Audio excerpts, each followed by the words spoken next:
The more Donald Trump wants the Jeffrey Epstein cover-up scandal to go away and shove the genie back into the bottle, the more the genie wants to come out and consume his administration. Yelling and screaming at MAGA is not going to do it. They love conspiracy theories. They believe in conspiracy theories, and put pedophilia in the middle of conspiracy theories with politicians, they'll lose their minds, and they have. But so is Donald Trump, so they're match made in heaven. But the Epstein scandal also proves another old adage. If you ride into office pushing conspiracy theories, one may ultimately bring you to your knees.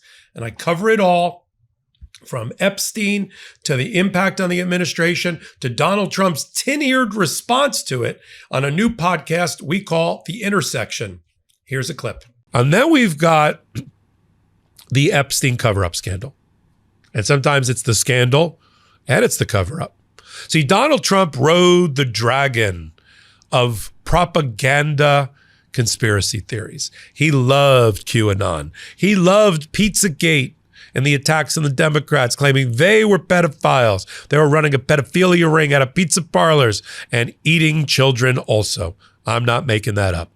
And all of the people in his administration that matter, the Attorney General Pam Bondi and Kash Patel, a right-wing podcaster, and Dan Bongino, another right-wing podcaster, they lived and feasted on the conspiracy theories about vaccines and about the election and other things. And now, the person that was elected to destroy the deep state and the pedophilia within it is now being accused of being soft on pedophilia, because he's going soft on his former buddy, Jeffrey Epstein, who used Mar-a-Lago to collect women and girls and ultimately raped them. Because Donald Trump partied and was a wingman for Jeffrey Epstein in New York and in Florida, where Jeffrey Epstein's Upper East Side apartment was near Trump Tower, and his home on Palm Beach was near Mar-a-Lago. And they went out and partied together, and there's video proof of it, and there's photo receipts about it. And Donald Trump has miscalculated what MAGA felt about pedophiles and about Jeffrey Epstein. So they thought, and they demanded, when Trump returned to the White House, that he and Pam Bondi and Kash Patel dismantle the deep state and release all the Jeffrey Epstein files. What are those files? Jeffrey Epstein was prosecuted, and he had a couple of search warrants executed against his homes. According to Michael Wolff, a journalist who's appeared on Legal AF, the YouTube channel, just in the last 72 hours, there was a safe that they had access to that had photographs of Donald Trump and Epstein.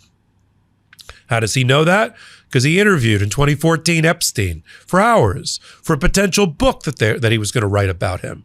And he saw the photos. He said, where are the photos now? They must be in the possession of the FBI. It's gotten so bad. In Donald Trump's attempt over the weekend to tamp down the whole controversy, that it was like pouring gasoline on the fire instead and blew up in his face. He wrote a social media post that got ratioed. That's a term. He posted a social media post that got more comments than likes. And when you get more comments, most of them negative, in which Donald Trump was trying to send MAGA to their rooms, he literally called them boys and gals. Boys and gals, you got to get off the Epstein thing. There's nothing to see here. You're playing into the hands of the Democrats. We're doing great. Just stop talking about Epstein.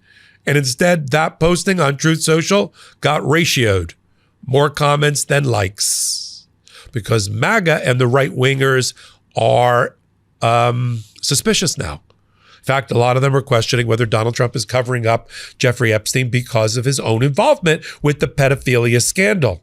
To the point where today, Donald Trump was asked a point-blank question by the media at a press conference. It wasn't even a press conference. He was just on the lawn with the helicopter, Marine One in the background. And they said, point blank, they said to him, did you ask Pam Bondi whether your name is in the Epstein files? He said, what question? Pam Bondi can release what she wants. I just don't think she should. There's a lot of stuff in there. And I love when he blames Biden and Obama and Comey for putting fake things in the Epstein file. He's only reinforcing that the Epstein file is 90% of it has not been released. 90% of it. Remember all those phony binders that Pam Bondi tried to hand out at Mar-a-Lago at the White House? It might as well be Mar-a-Lago at the White House to the right-wing influencers and podcasters. They all walked away with little binders from FedEx and Kinko's or whatever it's called now. You know, like, oh, I got the Epstein files. Yeah, they don't have the Epstein files. And then to try to tamp down, this was a great plan, try to tamp down the fact that the natives were getting restless and have now picked up rocks about the Epstein scandal and the cover-up.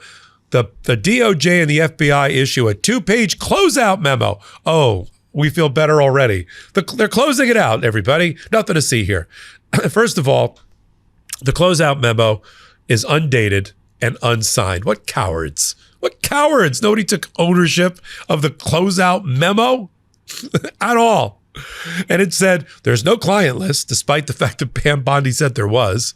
There's no client list. And by implication, I guess, or by hallucinatory imagination, Donald Trump's name's not on it because it doesn't exist.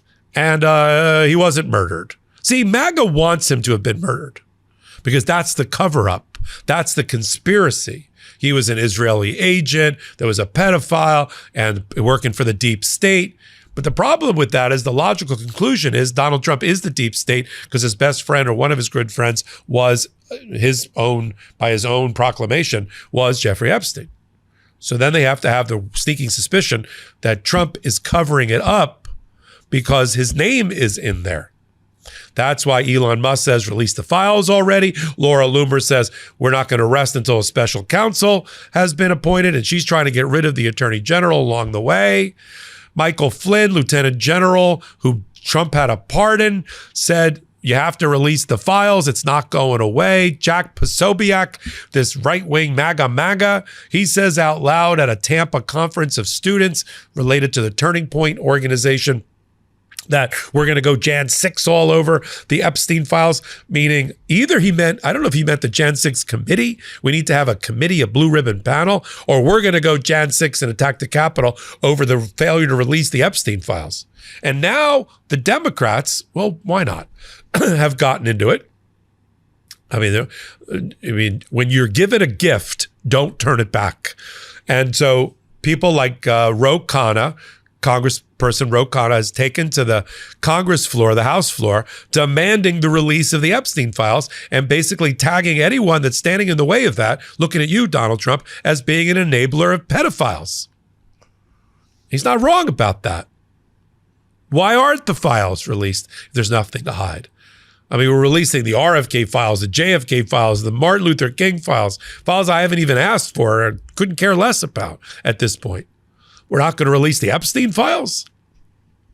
But this tin ear of Donald Trump and showing that he doesn't have the power to control MAGA the way some people once thought, even Donald Trump, is incredible.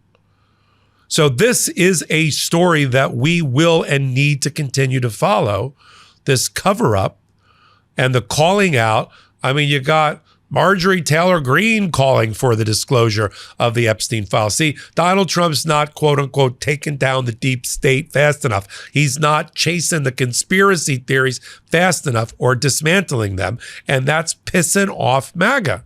Again, you know, he who rides the tiger fears the dismount. He who rides into office, riding the great dragon of conspiratorial propaganda, QAnon driven, will be taken down by that sword as well. Welcome back. Every Tuesday nights now at 8 p.m., Midas Touch lets me run free. I'm unshackled. I'm unfiltered. I'm uncensored. Well, I was always uncensored. But, it's me, Tuesday nights, 8 p.m., a live show. I take your questions. I give you answers. I don't blow smoke or sunshine. It's called The Intersection for a reason. We sit at the intersection of law and politics and the defense of our democracy. So join me. It's a brand new show. It's been on for about 6 months. We're doing great, but with your help. Need some more audio downloads. That's what makes the algorithmic gods happy. me. So come on over and pick up The Intersection on wherever you get your audio podcasts from, Apple, Spotify, all that kind of good stuff. And of course, the YouTube versions here on the Midas Touch Network. While I've got you, come on over to Legal AF, the YouTube channel. Hit the free subscribe button as well. We just crossed the 200 million views milestone. Amazing, since the channel's only been around since September. So until my next reporting on all things Legal AF, I'm Michael Popok. Can't get your fill of Legal AF? Me neither. That's why we formed the Legal AF Substack. Every time we mention something in a hot take, whether it's a court filing or a oral argument, come over to the Substack. You'll find the court filing and the oral argument there, including a daily roundup that I do called, wait for it, Morning AF. What else? All the other contributors from Legal AF are there as well. We got some new reporting. We got interviews. We got ad-free versions of the podcast and hot takes. Where? Legal AF on Substack. Come over now to free subscribe.